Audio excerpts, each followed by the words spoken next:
तो कैसे हैं आप सभी लोग। एक बार फिर से स्वागत था आपका हमारे YouTube channel study with Yogesh में। तो आप लोगों ने यूकेपीएससी का ऑफिशियल नोटिफिकेशन देख लिया होगा। आपका जो एग्ज़ाम है वो तो पहले ही कैलेंडर में तय हो गया था कि 17 दिसंबर को आपको आरओ एआरओ के प्रीलिम्स को देखना है। आज दो कैलेंडर आपके निकले हुए हैं।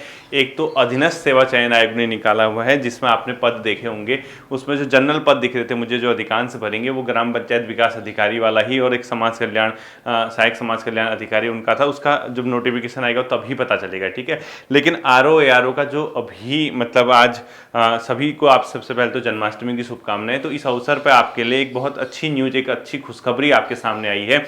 जिस एग्ज़ाम के लिए हम लगभग 1.5 साल से वेट कर रहे थे, मतलब ये था कि 1.5 से 2 साल हो गया था कि अब आएगा अब आएगा अब आएगा कब आएगा, तो फाइनली उन लोगों ने ये डेट दे दी कि आपका 8 सितंबर को जो है आपका नोटिफिकेशन आरओ का रिलीज़ कर दिया जाएगा। 17 दिसंबर को इसका प्रीलिम्स होगा और इसमें जो एज है अब आपको पता ही होगा। अभी तो मतलब लोक सेवा आयोग ने दिया नहीं है नोटिफिकेशन, तो ये पता ही है आपको 21 से 42 वर्ष तक के लोग इसमें फॉर्म को फिल करेंगे। और 21 कब होनी चाहिए उसकी? 1 जुलाई 2023 को, ठीक है। 1 जुलाई 2023 को 21 वर्ष से कम नहीं होना चाहिए और 42 वर्ष से अधिक नहीं होना चाहिए। ये आपका रहेगा, ठीक है। बाकी आपका जो सिलेबस है शायद वही 150 नंबर का, जो 100 नंबर का उत्तराखंड और जीएस और 50 की मैथमेटिक्स और रीजनिंग, वही मुझे लगता है कि वही सिलेबस रखेंगे। बाकी ऑफिशियली आपको 8 तारीख को ये पता चल जाएगा कि इसका सिलेबस क्या रहने वाला है, ठीक है। और रहेगा वही जो अभी तक चलता आया है कि 50 नंबर की मैथ्स रीजनिंग और 100 नंबर का आपका जो जीएस और उत्तराखंड का पोर्शन है, ठीक।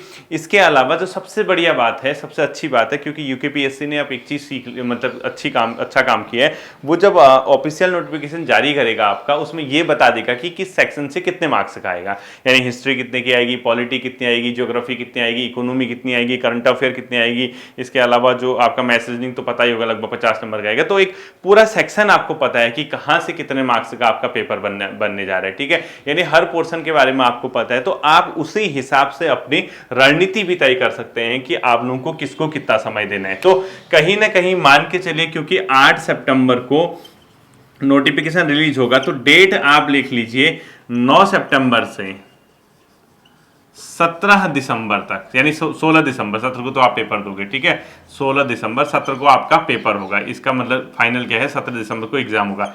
यहां तक जितना समय मिल रहा है, इस समय को पूरे जी जान से आप लगा दीजिए बच्चों। इसका प्रीलिम्स निकालना आपके लिए बहुत ही जरूरी है, क्योंकि इसका प्रीलिम्स निकलेगा तो कहीं ना कहीं 2-2.5 हजार बच्चे जितने भी निकलेंगे, कितने पद दिखा रहा था, 137 दिखा रहा था ना, 137 को लगभग 15 से इंटू करो, ठीक है। यानी अपने आप में 1700-1800 जितने भी पद होंगे, ये पदों के मतलब इस पद के सापेक्ष से आपको यहाँ पर प्रीलिम्स निकालना बहुत जरूरी है। तो अभी आप ये मत देखिए कि आपका अंतिम रूप से चयन हो रहा है या नहीं हो रहा। सबसे पहले आपको इन 1700-1800 बच्चों के अंदर आना है। अभी आप ये मत देखना कि 137 पद है, अभी आप देखिए कि इसका 15 गुना जितना होता है उतने पद आपके लिए हैं। बस आप कुछ मत सोचिए इसके अलावा फिलहाल, ठीक है।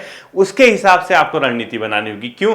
क्योंकि आप 137 पद अगर आप सोचोगे अभी, तो भरने वाले भी तो फॉर्म 1,10,000, 1,15,000, 1,20,000 लोग होंगे, यानी 1.5 लाख भी हो सकते हैं, 1,80,000 भी हो सकते हैं, 2 लाख भी हो सकते हैं।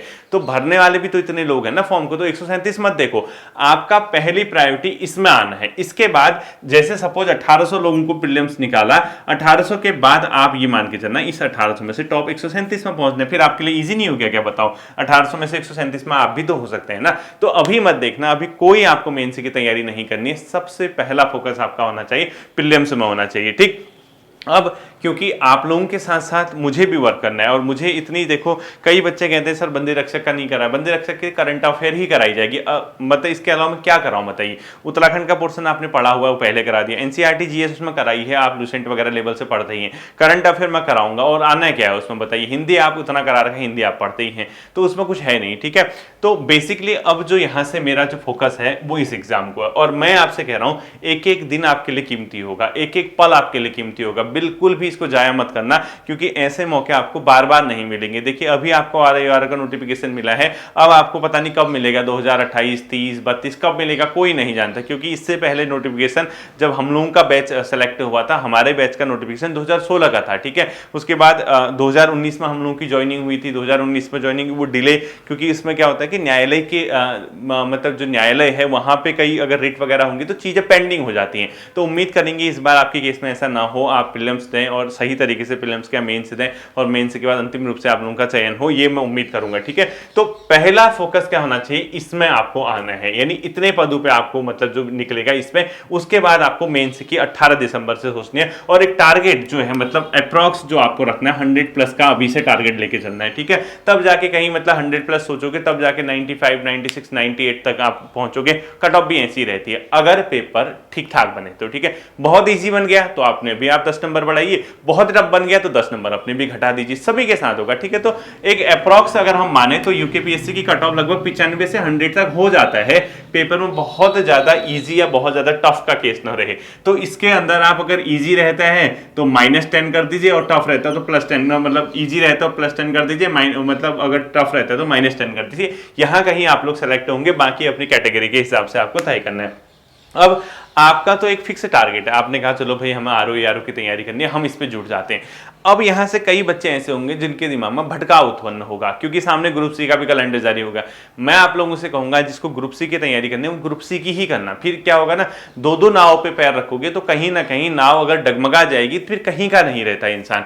जिस छात्र को ये लगता है कि यार अभी मैं मतलब आत्मा आपकी जानती है, मैं कुछ नहीं कह सकता, अंदर से अगर आपको लग रहा है कि नहीं अभी मैं यार इसके मेंस के लायक नहीं बन पा रहा हूं या मुझे कॉन्फिडेंस नहीं आ रहा, फिर आप वनडे एग्जाम के पीछे जाइए क्योंकि वहां भी पद हैं। ठीक है, लेकिन अगर आपको बिल्कुल भी ये लगता है कि नहीं मैं कर सकता हूं, मेरे अंदर स्किल है, मेरे को मतलब अगर कोई गाइड करे, कोई समझाए तो मैं चीजों को ईजिली क्या कर सकता हूँ, डील कर सकता हूँ, तब जाके आप इसके पीछे लग जाना। और अभी आपको ये देखना है कि यहां तक आपको कैसे करना है। अब सबसे बड़ी चुनौती मेरे सामने उत्पन्न होगी, मेरे सामने ये उत्पन्न हो गई है कि इस 17 दिसंबर तक आपके प्रीलिम्स को कैसे क्वालिफाई करवाया जाए।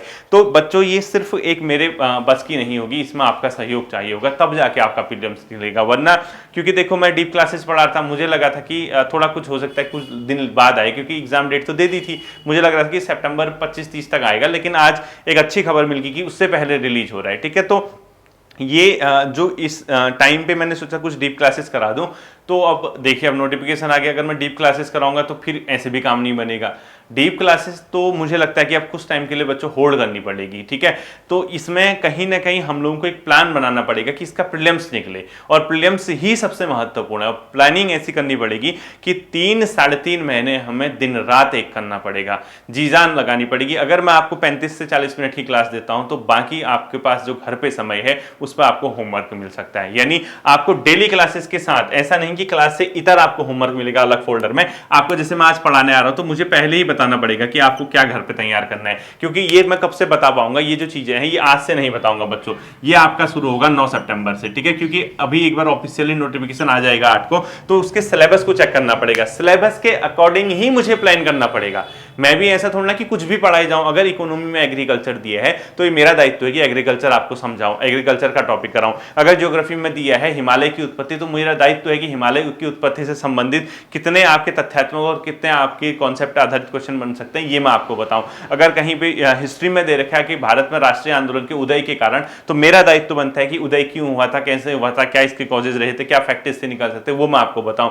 तो कहीं ना कहीं ये एग्जाम एक बहुत बड़ा टास्क लेके मेरे सामने भी आया है आपके साथ साथ। क्यों, आप तो पढ़ रहे हो, आपके पास समय है, लेकिन इतने बच्चों को अकेले यहां से मतलब अपने आप पर गाइड करना, अकेले यहां पे खड़े होकर समझाना कहीं ना कहीं एक मेरे लिए भी चुनौती है आपका शिक्षक होने के नाते। तो ये सबसे बड़ी खूबसूरती है कि समय काफी है, यानी सितंबर 9 से अगर हम शुरू करते हैं, अक्टूबर 9, नवंबर 9, दिसंबर 9, यानी 90 डेज, क्योंकि उसके बाद आपका बीच में क्योंकि एक ऐसा टाइम रहेगा जहां आपका डिस्टर्ब रहेगा, वो दीपावली वाला टाइम है। उसमें अगर आप 7, 8, 8, 10 दिन हटा दें, भले ही मैं आपको क्लासेस नहीं दे पाऊंगा, ऐसे बोर्ड से नहीं दे पाऊंगा दीपावली के टाइम, ठीक है, उसको मैं आपको वैसे मतलब मोबाइल से समझा दूंगा कि आज क्या क्या करना है, कैसे कैसे करना है। तो उस टाइम को हटा दें आप, तो सितंबर से अक्टूबर, अक्टूबर से नवंबर, नवंबर से दिसंबर, 3 महीने 90 डेज में मान के चल रहा हूं, उस टाइम को दिसंबर 9 से 17 दिसंबर का एक हफ्ता या लगभग जो 8-10 दिन बचते हैं उसको छोड़ दिया जाए, तो 90 डेज का टाइम है।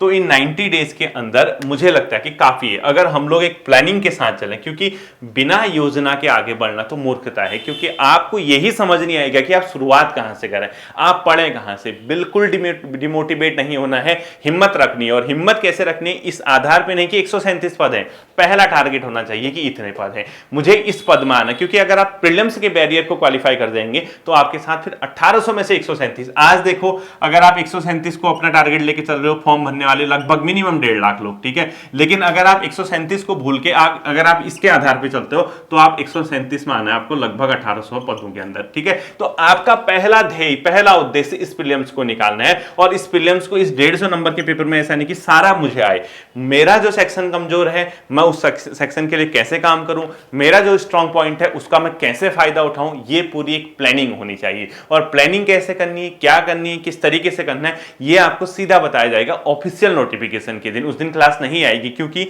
मैं भी बहुत ज्यादा एक प्रकार से उत्सुक हूं जो सिलेबस यूकेपीएससी देगा उसमें किसको कितना मार्क्स वो वेटेज दे रहा।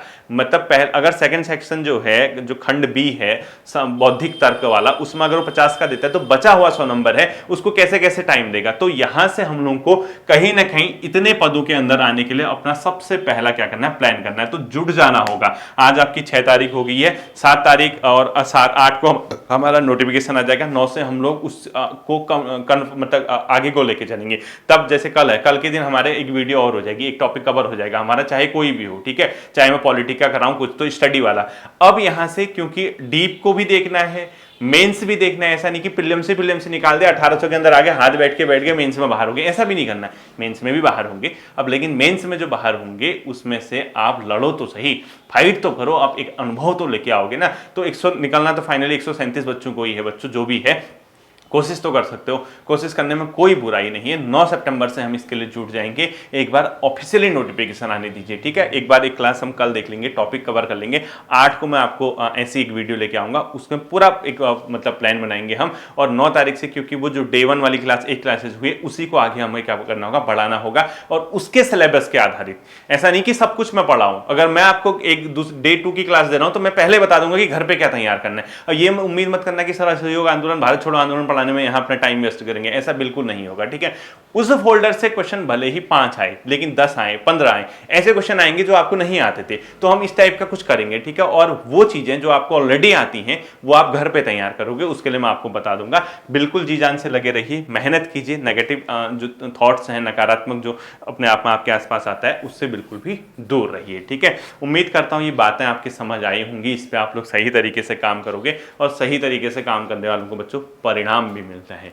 परिणाम उसी को मिलता है जो पॉजिटिव रहता है, सही दिशा में, सही डायरेक्शन में काम करता है, उनमें से आप भी एक हो, ठीक है। फिर से एक बार कृष्ण जन्माष्टमी की आपको ढेर सारी शुभकामनाएं। फिर मिलते हैं अगले सेशन पर, अपना ध्यान रखिएगा। Thank you.